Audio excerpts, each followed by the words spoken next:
नमस्कार विद्यार्थियों, आज हम अव्ययी भाव समास के बारे में यहाँ पर जानकारी प्राप्त करेंगे। अव्ययी भाव समास किसे कहते हैं? इसकी परिभाषा इस प्रकार है।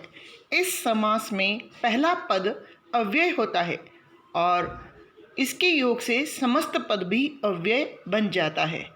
अर्थात जहाँ पर समास के दोनों पदों में से पहला पद अव्यय हो वहाँ पर अव्ययी भाव समास होता है।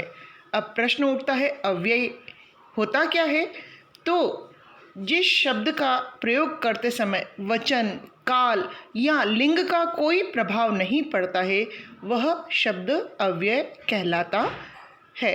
अर्थात चाहे एक वचन हो, बहुवचन हो या द्विवचन हो, वहाँ पर वह शब्द समान रूप से प्रयुक्त होता है। इसी प्रकार पुल्लिंग अथवा स्त्रीलिंग का भी उस पर कोई प्रभाव नहीं पड़ता है। वर्तमान काल, भूतकाल एवं भविष्य काल का भी उस पर कोई प्रभाव नहीं पड़ता है, उसे हम अव्यय कहते हैं। और जब अव्यय का प्रयोग होता है प्रथम पद के रूप में तो वह समास अव्ययी भाव समास कहलाता है। अब हम इसे उदाहरण के द्वारा समझेंगे। इसका उदाहरण है, जैसे सबसे पहला उदाहरण यहाँ पर दिया गया है आजीवन, और जब इसका विग्रह किया जाता है तो यह बनता है जीवन भर। यहाँ पर आजीवन एक संपूर्ण अव्यय पद के रूप में प्रयुक्त हुआ है। आप चाहे इसे जांच भी सकते हैं, आप चाहे इसे स्त्रीलिंग में प्रयुक्त करें, पुल्लिंग में प्रयुक्त करें, एक वचन में, बहुवचन में, वर्तमान काल में, भूतकाल में अथवा भविष्य काल में।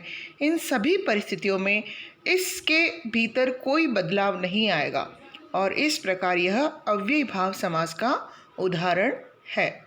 इसका दूसरा उदाहरण है रातों रात, और विग्रह हुआ रात ही रात में।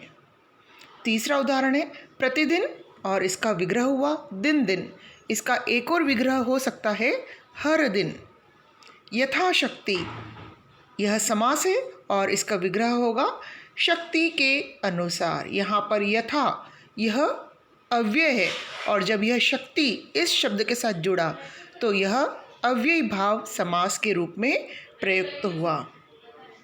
बेखबर, अर्थात यहाँ पर समास विग्रह होगा बिना खबर के, और बेखबर यह अव्ययी भाव समास का उदाहरण हुआ। इसी प्रकार एक अन्य उदाहरण है यहाँ पर कानो कान, अर्थात विग्रह होगा कान ही कान में। यहाँ पर एक महत्वपूर्ण बात ध्यान देने योग्य है, अव्ययी भाव समास में शब्द से पहले उपसर्ग लगाकर भी समस्त पद बनाए जाते हैं। अर्थात शब्द से पहले उपसर्ग का प्रयोग हो रहा है। जैसे मरण से पहले आ, यह उपसर्ग लगाया गया है और संपूर्ण समास बना आमरण, और विग्रह करने पर बनेगा मरने तक।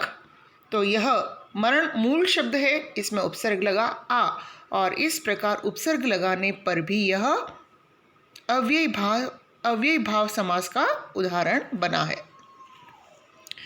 अब हम देखते हैं इस समास की पहचान के लिए देखा जा सकता है कि समस्त पद में एक ही शब्द की पुनरावृत्ति हो रही है तो वह अव्ययी भाव समास होता है।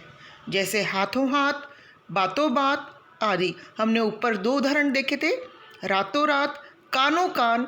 यहाँ पर इन शब्दों की पुनरावृत्ति हो रही है और इस प्रकार यह भी एक पहचान है कि जहाँ पुनरावृत्ति होगी वहाँ पर अव्ययी भाव समास होगा। यहाँ पर आप देखते हैं अभ्यास प्रश्न पत्र है जिसे आप स्वयं हल करेंगे और स्वयं को जानेंगे कि आप कितना समझ पाए हैं।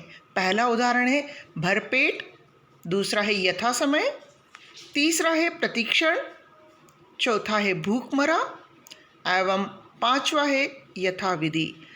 आशा है आप इन समास को ध्यानपूर्वक पढ़ेंगे और अभ्यास भी पूर्ण करेंगे। धन्यवाद।